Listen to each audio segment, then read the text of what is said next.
Tinder versus Bumble versus Hinge for guys. Best dating app 2025. Hey guys, in this video, I'm going to compare and tell you about the pros and cons of Tinder, Bumble, and Hinge for guys. So make sure to watch this video till the end and let's get started.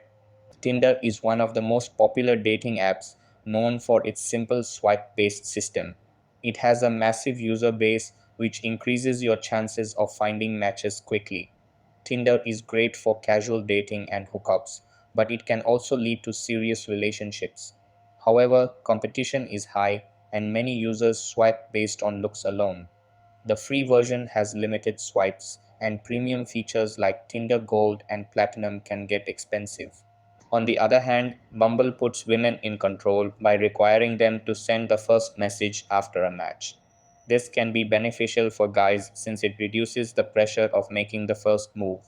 Bumble has a more relationship focused user base compared to Tinder, but response rates can be lower if matches don't message within 24 hours.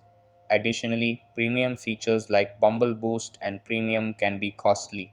Hinge is designed for more serious dating with a profile format that encourages meaningful conversations.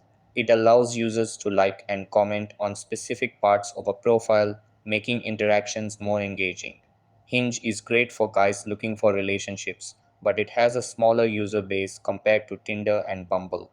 While the free version offers decent functionality, features like unlimited likes and seeing who liked you require a paid subscription.